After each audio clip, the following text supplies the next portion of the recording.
പലസ്തീനികൾ ചിരിച്ചിട്ടേ ഖിയാമത്ത് നാൾ ഉണ്ടാവൂ. ഞാൻ ഉറപ്പിച്ചു പറയുന്നു. ഞാൻ മുമ്പ് പ്രസംഗിച്ചിട്ടുണ്ട്, ഉറപ്പാണ്, ഇസ്രായേൽ തുടച്ചു നീക്കപ്പെടും. ഞാൻ പ്രസംഗിച്ചിട്ടുണ്ട്. ഞാനത് പ്രസംഗിക്കാണ്ടായ കാരണം എൻ്റെ ഈമാനാണ്. നമ്മുടെ ഹബീബ് മുഹമ്മദ് റസൂലുള്ളാഹി സ്വല്ലല്ലാഹു അലൈഹി വസല്ലം പറഞ്ഞിട്ടുണ്ട്, ജൂതന്മാര് തോൽക്കും. എങ്കിൽ തോൽക്കും. അതെന്ന് പറയണ്ട, അതപ്പ ചിലർക്ക് പറ്റുന്നത്. അതിന്റെ ഡേറ്റ് പറയാം. 2027 പറഞ്ഞാൽ ബുദ്ധിമുട്ടാണ്. ഈ ഡേറ്റ് പറഞ്ഞാൽ പിന്നെ റസൂലുള്ളാന്റെ വചനങ്ങളെ അന്നത് പുലർന്നില്ലെങ്കിൽ കൊച്ചാക്കാൻ ആളുണ്ടാവും. റസൂലുള്ളാന്റെ വചനങ്ങൾ തെറ്റൂല, ഖുർആന്റെ വചനങ്ങൾ തെറ്റൂല. സൂറത്തുൽ ഇസ്രാ പറയുന്നതനുസരിച്ച് ഉറപ്പാണ്. സൂറത്തുൽ ഇസ്രാ പറയുന്നതനുസരിച്ച് ബൈത്തുൽ മുഖദ്ദസ് മുസ്ലിമീങ്ങൾക്ക് കിട്ടും. അങ്ങനെയാണത്. പക്ഷെ എപ്പം നമ്മൾ എന്തിനാ ഡേറ്റ് പറയുന്നത്? ഡേറ്റ് അവിടെ ഒന്നും പറഞ്ഞിട്ടില്ലല്ലോ. കിട്ടുന്ന ഒരു ദിവസം വരുന്നുണ്ട്. അതുകൊണ്ടാണ് നമ്മൾ പറഞ്ഞത് പലസ്തീനികൾ ചിരിച്ചിട്ടേ ഖിയാമത്ത് നാൾ സംഭവിക്കുള്ളൂ. എവിടെയും സംശയത്തിന് പഴുതേയില്ല. എന്ത് പറഞ്ഞാലും അതങ്ങനെ തന്നെ പുലർന്നിട്ടുണ്ട്. എല്ലാം പുലരും. പുലർന്നതിനെ പറ്റി പറഞ്ഞാൽ സുഖമുണ്ട്, പുലർന്നതിനെ കുറിച്ച് പറഞ്ഞാൽ സുഖമുണ്ട്. നാളെ പുനരുത്ഥാനം ഉണ്ടാകും, നരകമുണ്ടാകും, സ്വർഗമുണ്ടാകും, സിറാത്ത് പാലം ഉണ്ടാകും. ആ സിറാത്ത് പാലത്തില് നിങ്ങളുടെ സുഹൃതങ്ങൾ ലൈറ്റായി പ്രത്യക്ഷപ്പെടും, വെളിച്ചമായി പ്രത്യക്ഷപ്പെടും. അവിടെ വെളിച്ചമില്ലാത്തവർ നരകത്തിലേക്ക് തെന്നി വീഴും. ഇതൊക്കെ ഖുർആനിലെ ആയത്തുകൾ ഉദ്ധരിച്ചുകൊണ്ട് ഇങ്ങനെ സംസാരിച്ചാൽ ഒരു വിഭാഗം ആളുകൾ പറയും, ആർക്കറിയാം, മരിച്ചിട്ട് പിന്നെ ഒരു ജീവിതോ, എന്നിട്ട് പിന്നെ രക്ഷയും ശിക്ഷയോ എന്നൊക്കെ നിരീശ്വരവാദികളും യുക്തിവാദികളും ഒക്കെ പറഞ്ഞ് തള്ളിക്കളഞ്ഞേക്കാം. അപ്പൊ വരാനുള്ളത് നമുക്ക് പിന്നെ പറയാം. വന്നതിനെ കുറിച്ച് പറഞ്ഞാൽ ലാ റൈബ ഫീ, ഒരു സംശയവും ബാക്കി വെക്കാത്ത ഗ്രന്ഥമാണ് കേട്ടോ വിശുദ്ധ ഖുർആൻ. നോക്കൂ, നിങ്ങള് ധാരാളം കേൾക്കാം. വിശുദ്ധ ഖുർആനിൽ നിങ്ങൾ ഏത് ചർച്ചക്കെടുത്താലും അവിടെയൊക്കെ നമ്മളെ അത്ഭുതപ്പെടുത്തുന്ന സംഭവങ്ങൾ ഒരുപാട് കാണാൻ കഴിയും. ഇപ്പൊ ഉദാഹരണത്തിന് നമ്മൾ പറയുക, അത്ഭുതങ്ങളുടെ കൂട്ടത്തിൽ ഖുർആന്റെ മഹാത്ഭുതങ്ങൾ പറയുമ്പം അവിടെ പറയാൻ പറ്റിയ ഏറ്റവും വലിയ അത്ഭുതമാണ് വിശുദ്ധ ഖുർആൻ പ്രഖ്യാപിച്ച കാര്യങ്ങൾ പലതും ലോകത്ത് ഖുർആന്റെ പ്രവചനങ്ങൾ പച്ചയായി പുലർന്നിട്ടുണ്ട് കേട്ടോ.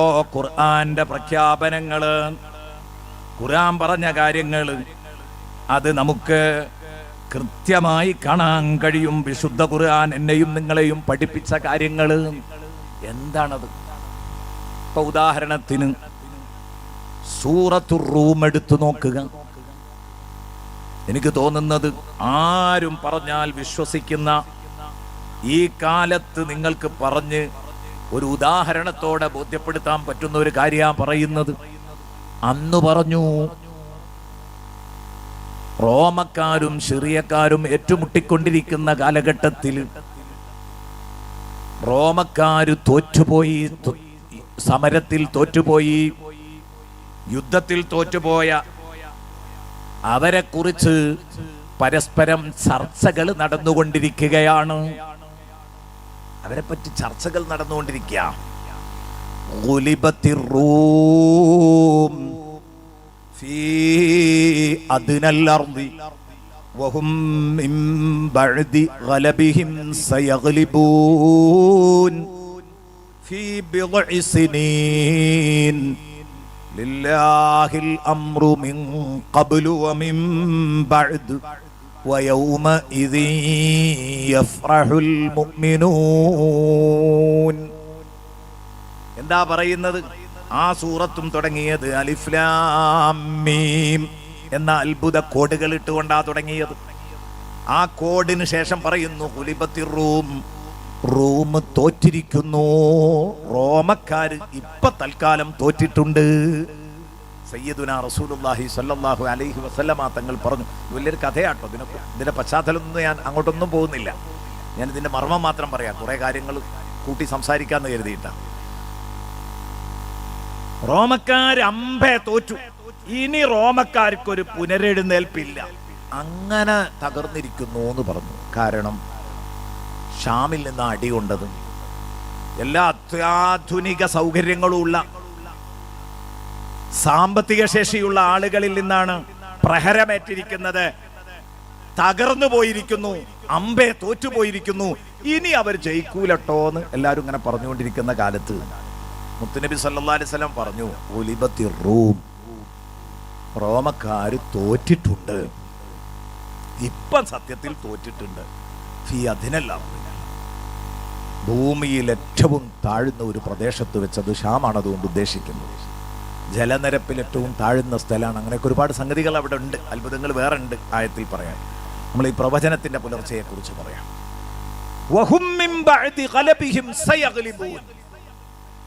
അവർ ഇപ്പൊ തൽക്കാലം തോറ്റിട്ടുണ്ടെങ്കിലും അവരവരുടെ പരാജയത്തിന് ശേഷം സയഗ്ലിബൂൻ, അവർ ഉയർത്തെഴുന്നേറ്റ് വരും. അവർ വൻ വിജയത്തിലേക്ക് വരുമെന്ന് സയ്യിദുനാ റസൂലുള്ളാഹ് അള്ളാഹുവിന്റെ ആയത്തോതി, വിശുദ്ധ ഖുർആനിലെ ആയത്തോതി എന്ന് പറഞ്ഞു. ഫീ ബിദ്ഇ സിനീൻ, ഏതാനും വർഷങ്ങൾക്കുള്ളിൽ അവർക്കൊരു ഉയർത്തെഴുന്നേൽപ്പുണ്ട്. ഈ തോറ്റു തൊപ്പിയിട്ട രാജ്യം ഇവർ വിജയിക്കുട്ടോ എന്ന് പറഞ്ഞു. ഇവർ വിജയിക്കുട്ടോ എന്ന് പറഞ്ഞു. കാരണം റോമക്കാരുടെ വിജയമാണ് മുസ്ലിമീങ്ങളെ സന്തോഷിപ്പിക്കുന്നത്. അപ്പൊ മുസ്ലിമീങ്ങളെ കളിയാക്കി റോമക്കാര് തോൽക്കാൻ പാടില്ലല്ലോ, സത്യത്തിന്റെ അഖിലുകാർ തോൽക്കുകയാണെങ്കിൽ എന്ന് പറഞ്ഞ് മുസ്ലിമീങ്ങളെ ഇവർ പരിഹസിച്ചപ്പോഴാണ് സത്യത്തിൽ ഈ ആയത്തൊക്കെ ഇറങ്ങുന്നത്. അപ്പൊ ഈ ആയത്തിറങ്ങുമ്പം നബി തങ്ങൾ പറയാണ്, ഏതാനും വർഷങ്ങൾക്കുള്ളിൽ റോമക്കാർ വിജയിക്കാൻ പോകുന്നു. ഇത് ഏതുപോലെയാണെന്ന് അറിയുങ്ങള്? നമ്മളിപ്പോ ഇന്ന് പറയാണ്, ഇന്ന് നമ്മൾ പറയാണ്. എന്താ പറയുന്നത്? ഇസ്രയേൽ, ആ ഇസ്രയേലുമായിട്ടുള്ള ഏറ്റുമുട്ടലിൽ പലസ്തീനികള് വിജയിക്കുന്ന ഒരു കാലം വരുന്നുണ്ട്. ആർക്കെങ്കിലും അത് ഉൾക്കൊള്ളാൻ പറ്റുമോ? ഇറാനികളുടെ കാര്യം ഇപ്പം പറയേണ്ട, കാരണം അത് കുറച്ചൊക്കെ ഉൾക്കൊള്ളാൻ പറ്റുന്ന ഘട്ടത്തിലപ്പുള്ളത് അല്ലേ. നമ്മൾ പലസ്തീനികളുടെ കാര്യം പറയാം. പലസ്തീനികൾ ചിരിച്ചിട്ടേ ഖിയാമത്ത് നാൾ ഉണ്ടാവൂ. ഞാൻ ഉറപ്പിച്ചു പറയുന്നു. ഞാൻ മുമ്പ് പ്രസംഗിച്ചിട്ടുണ്ട്, ഉറപ്പാണ്. ഇസ്രയേൽ തുടച്ചു നീക്കപ്പെടും. ഞാൻ പ്രസംഗിച്ചിട്ടുണ്ട്. ഞാനത് പ്രസംഗിക്കാണ്ടായ കാരണം എൻ്റെ ഈമാനാണ്. നമ്മുടെ ഹബീബ് മുഹമ്മദ് റസൂലുള്ളാഹി സ്വല്ലല്ലാഹു അലൈഹി വസല്ലം പറഞ്ഞിട്ടുണ്ട്, ജൂതന്മാര് തോൽക്കും. എങ്കിൽ തോൽക്കും. അതെന്ന് പറയണ്ട, അതപ്പ ചിലർക്ക് പറ്റുന്നത്. അതിന്റെ ഡേറ്റ് പറയാം. 2027 പറഞ്ഞാൽ ബുദ്ധിമുട്ടാണ്. ഈ ഡേറ്റ് പറഞ്ഞാൽ പിന്നെ റസൂലുള്ളാന്റെ വചനങ്ങളെ അന്നത് പുലർന്നില്ലെങ്കിൽ കൊച്ചാക്കാൻ ആളുണ്ടാവും. റസൂലുള്ളാന്റെ വചനങ്ങൾ തെറ്റൂല, ഖുർആന്റെ വചനങ്ങൾ തെറ്റൂല. സൂറത്തുൽ ഇസ്രാ പറയുന്നതനുസരിച്ച് ഉറപ്പാണ്. സൂറത്തുൽ ഇസ്രാ പറയുന്നതനുസരിച്ച് ബൈത്തുൽ മുഖദ്ദസ് മുസ്ലിമീങ്ങൾക്ക് കിട്ടും. അങ്ങനെയാണത്. പക്ഷെ എപ്പം നമ്മൾ എന്തിനാ ഡേറ്റ് പറയുന്നത്? ഡേറ്റ് അവിടെ ഒന്നും പറഞ്ഞിട്ടില്ലല്ലോ. കിട്ടുന്ന ഒരു ദിവസം വരുന്നുണ്ട്. അതുകൊണ്ടാണ് നമ്മൾ പറഞ്ഞത് പലസ്തീനികൾ ചിരിച്ചിട്ടേ ഖിയാമത്ത് നാൾ സംഭവിക്കുള്ളൂ. ഉറപ്പിച്ച് പറയാം. പക്ഷെ ഇന്ന് അത് പറഞ്ഞാൽ കളിയാക്കും. ഇപ്പൊ എൻ്റെ ആ 2 മണിക്കൂർ നീണ്ടു നിൽക്കുന്ന പ്രഭാഷണം പറ്റുമെങ്കിൽ നിങ്ങൾ അതൊന്ന് കേൾക്കണം. ലക്ഷക്കണക്കിന് ആളുകൾ കേട്ട ഒരു പ്രഭാഷണമാണത്. അതിൻ്റെ ഇടയിൽ ഞാൻ ഇങ്ങനെ വന്നപ്പം അതിനെ കൊച്ചാക്കി കമന്റ് ഇട്ടത് മുഴുവനും ജൂതന്മാരാണ്. പേര് കണ്ട അങ്ങനെ അറിയും, ജൂതന്മാരെ പേരുകൾ. ആ കമന്റ് എടുത്ത് വായിച്ചു നോക്കി അറിയാം. അപ്പൊ അവര് അതില് കമന്റുകളിൽ പറഞ്ഞിട്ടുണ്ട്, ആ നാളെ പുലരും, മറ്റന്നാൾ പുലരും, ഇപ്പൊ ചിരിക്കും, പലസ്തീനികൾ ഇപ്പൊ ചിരിക്കും എന്ന് പറഞ്ഞിട്ട് നമ്മളെ കളിയാക്കുന്നുണ്ട്. അതില് നമുക്ക് ഉറപ്പാണ് അത് സംഭവിക്കുന്നു. ഇത് സംഭവിക്കും. എന്ന് സംഭവിക്കും? അള്ളാഹു തീരുമാനിച്ച സമയം വരുമ്പോ അത് സംഭവിക്കുന്നു ഉറപ്പാ. കാരണം പടച്ചോനാ പറഞ്ഞതുകൊണ്ട് തെറ്റൂല.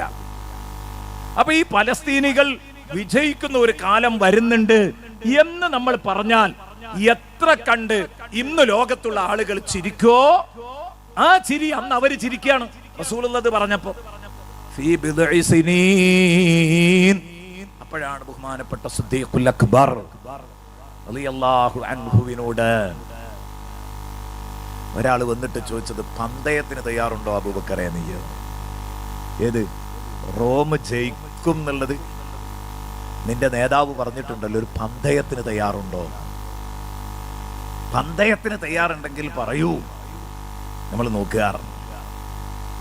ബഹുമാനപ്പെട്ട അബൂബക്കറിന് സിദ്ദീഖ് റളിയല്ലാഹു പറഞ്ഞു, റെഡിയാണ്, ജയിക്കും എന്ന് ഞാൻ പറയുന്നു. ജയിച്ചാൽ, ജയിച്ചില്ലെങ്കിൽ ഞാൻ നിങ്ങൾക്ക് ഇന്നത് തരാം. ജയിച്ചില്ലെങ്കിൽ, ഇവര് റോം ജയിച്ചാൽ നിങ്ങൾ എനിക്കെന്ത് തരും? ഇപ്പോൾ ഇലക്ഷനൊക്കെ കഴിഞ്ഞിട്ട് ഇങ്ങനെ ഈ വാതുവെപ്പുകൾ നിങ്ങൾ കണ്ടിട്ടുണ്ടാവും. പല ആളുകളും കൈമലുള്ള റാഡോക്കൊക്കെ അങ്ങനെ കുറെ ആളുകളൊക്കെ അടിച്ച് കണ്ടിട്ടുണ്ടാവും. അപ്പം കണ്ടിട്ടുണ്ടാവും ആര് തോൽക്കും ജയിക്കും എന്നൊക്കെ പറഞ്ഞിട്ട്. അപ്പോൾ ഇവിടെ ഈ വറ്റുവെപ്പിൻ്റെയും വാതുവെപ്പിൻ്റെയും അതിൻ്റെ സാധുതയും കാര്യമല്ല പറയുന്നത്. അത് നടത്തിയിട്ടുമില്ല, അത് ചെയ്തിട്ടുമില്ല. പക്ഷെ എന്താണ്, ധൈര്യമുണ്ടെന്ന് വരുത്താൻ വേണ്ടിയിട്ട് ബഹുമാനപ്പെട്ട സിദ്ദീഖുൽ അക്ബർ റളിയല്ലാഹു അൻഹു പറഞ്ഞു, ഞാൻ റെഡിയാണ്, ഞാൻ റെഡിയാണ്. ഉറപ്പ് വേണം. അപ്പൊ മറ്റേ കക്ഷി പറഞ്ഞു, ഇത്ര വർഷം കൊണ്ട് എന്ന് പറയണം, അങ്ങനെയാണ് ഫീ ബിദ്ഇ സിനീൻ എന്ന് പറഞ്ഞാൽ പോരാ. അപ്പൊ പറഞ്ഞു, ഖുർആൻ പറഞ്ഞത് ഫീ ബിദ്ഇ സിനീൻ എന്നാണ്, അത് 3 മുതൽ 9 വരെ ആവാം. അത് അറബി ഭാഷ അറിയുന്നവർക്ക് അറിയാം. 3 മുതൽ 9 വരെയാണ് ബിദ്ഇ സിനീൻ എന്ന് പറഞ്ഞതിന് ചാൻസ് ഉള്ളത്, ഏതാനും വർഷം. അത് എത്രയാണെന്ന് കൃത്യം പറയണമെങ്കിൽ ഞാൻ എന്റെ നേതാവിനെ കണ്ടിട്ട് പറയാം, അബൂബക്കറിന് സിദ്ദീഖ്. എന്നിട്ട് നേരെ പോയി ഇലാ ഹദറത്തി റസൂലില്ലാഹ്, അല്ലാഹുവിന്റെ റസൂലിനോട് ചോദിച്ചു, നബിയെ ഞാൻ ഇങ്ങനെ ഒരാളുമായിട്ട് ഒരു വാക്കിൽ ഏർപ്പെടുന്നുണ്ട്, അയാൾ എത്ര കൊല്ലം എന്ന് ചോദിച്ചിട്ടുണ്ട്. അങ്ങനെ ചോദിച്ചോ? എന്നാ പിന്നെ ഫീ ബിദ്ഇ സിനീൻ എന്നുള്ളിടത്ത് കൃത്യമായിട്ട് പറഞ്ഞുതരാം, ഫീ സബ്ഇ സിനീൻ എന്നാണ് പറഞ്ഞാളാം. 7 കൊല്ലം കൊണ്ട് തോൽക്കുമെന്ന് പറഞ്ഞേക്ക്. 7ാമത്തെ കൊല്ലം എന്റെ പ്രിയപ്പെട്ട സുഹൃത്തുക്കളെ പേർഷ്യ തോറ്റു, റോമുകാര് ജയിച്ചടക്കി. വിശുദ്ധ ഖുർആൻ പറഞ്ഞു, വഹും മിൻ ബഅദി ഗലബിഹിം, അവരുടെ ഈ വമ്പൻ പരാജയത്തിന് ശേഷം സയഗ്ലിബൂൻ, തീർച്ചയായിട്ടും അവർക്കൊരു വിജയം വരാൻ പോകുന്നുണ്ട്. ഫീ ബിദ്ഇ സിനീൻ, ഏതാനും വർഷങ്ങൾക്കുള്ളിൽ. ലില്ലാഹിൽ അംറു മിൻ ഖബ്ലു വ മിൻ ബഅദ്. എന്തുകൊണ്ടാണ് അല്ലാഹ് പ്രവചിച്ചപ്പോൾ അതൊക്കെ പറയുന്നത് കേട്ടോ, ഇത് നടന്നതിന്റെ ശേഷം പറയല്ല, മുമ്പ് പ്രവചിച്ചതാ. എന്നിട്ട് പറഞ്ഞു എന്തുകൊണ്ടാണ് ഏതാനും വർഷങ്ങൾക്കുള്ളിൽ ഇവർ തിരിച്ചു ജയിക്കാൻ പോകുന്നു എന്ന് പറയാൻ കാരണം, ലില്ലാഹിൽ അംറു മിൻ ഖബ്ലു വ മിൻ ബഅദ്, അന്നും ഇന്നും എന്നും അധികാരം പടച്ചോന്റെ കയ്യിലാ. ഇത് ഈ സാധുക്കൾ മറന്നതാ. അള്ളാഹുവാണ് കാര്യങ്ങൾ നിയന്ത്രിക്കുന്നത് എന്ന് നല്ല ബോധമുള്ളത് കൊണ്ടാണ് ഞാൻ ഇങ്ങനെ പറയുന്നതെന്ന് പടച്ചോൻ. ഞാനാണ് കാര്യങ്ങൾ നിയന്ത്രിക്കുന്നത്, മുമ്പും പിമ്പിലും മുമ്പും ശേഷവും ഒക്കെ എന്ന് പറഞ്ഞാൽ അന്നും ഇന്നും എന്നും കാര്യങ്ങളുടെ നിയന്ത്രണം എൻ്റെ അടുത്താണ്. അതുകൊണ്ടാണ് ഞാൻ ഇത്ര ധൈര്യമായിട്ട് പറഞ്ഞത് ഇവർ ജയിക്കൂട്ടോ. എന്നിട്ട് അള്ളാഹ് പറഞ്ഞും ചെയ്തു, വയൗമഇദി യഫ്റഹുൽ മുഅ്മിനൂൻ, അന്ന് വിശ്വാസികൾ ചിരിക്കും, സന്തോഷിക്കും. ഞാൻ പറഞ്ഞില്ലേ, പലസ്തീനികൾ ചിരിച്ചിട്ടേ ഖിയാമത്ത് നാളുണ്ടാവുള്ളൂ. വയൗമഇദി യഫ്റഹുൽ മുഅ്മിനൂൻ. ഇപ്പൊ തന്നെ നമ്മൾ കണ്ടുകൊണ്ടിരിക്കുന്നത് എന്താ? യുദ്ധം തുടങ്ങിയവർ നിർത്താൻ കുടുങ്ങിയിരിക്കുന്നു. അങ്ങനെയല്ലേ ഉള്ളത്? എങ്ങനെ നിർത്തണം എന്ന് അവർക്ക് അറിഞ്ഞൂടാ. നിർത്തിയാ തോൽവിയാകുമല്ലോ എന്നുള്ളതാണ്. ഏതാവട്ടെ, ഞാൻ പറഞ്ഞു വന്നത് എന്റെ പ്രിയപ്പെട്ട സുഹൃത്തുക്കളെ, എന്റെ വിഷയം എന്താണെന്നറിയോ? ഉലിബത്തിറൂം ഫീ അദ്നൽ അർദ് വഹും മിൻ ബഅദി ഗലബിഹിം സയഗ്ലിബൂൻ ഫീ ബിദ്ഇ സിനീൻ ലില്ലാഹിൽ അംറു മിൻ ഖബ്ലു വ മിൻ ബഅദ് വയൗമഇദി യഫ്റഹുൽ മുഅ്മിനൂൻ എന്ന ആയത്ത് ഇറങ്ങിയപ്പോൾ എല്ലാവരും കളിയാക്കി. മുത്തുനബി ഉറച്ചവിടെ നിന്നു. ഡേറ്റ് പറയണം എന്നാണ്. അപ്പൊ ഡേറ്റും അങ്ങ് പറഞ്ഞു കൊടുത്തു. അങ്ങനെ പുലർന്നു. ഈ ഖുർആനെ പറ്റി ഇനി ധൈര്യമായിട്ട് പറഞ്ഞൂടെ? ലാ റൈബ ഫീ. ഈ ഖുർആൻ എന്തെങ്കിലും പറഞ്ഞെങ്കിൽ പിന്നെ അതിൽ സംശയിക്കാൻ വകുപ്പില്ല. ഇത്ര കൃത്യമായി പറഞ്ഞ പ്രവചനം പുലർത്തി കാണിച്ച വിശുദ്ധ ഖുർആനാണ് പറഞ്ഞത്, മരിച്ചാൽ വീണ്ടും ഒരു ജീവിതമുണ്ട്. അതും വിശ്വസിക്കണം. അതേ ഖുർആനാണ് പറഞ്ഞത് നരകമുണ്ട് സ്വർഗമുണ്ട്. അത് നമ്മൾ വിശ്വസിച്ചല്ലേ പറ്റുള്ളൂ. എത്ര സംഗതികള് അന്ന് പറഞ്ഞു വെച്ചത് മുഴുവനും. എന്റെ പ്രിയപ്പെട്ട കൂട്ടുകാരെ, ഇവിടെ പുലരുകയല്ലേ.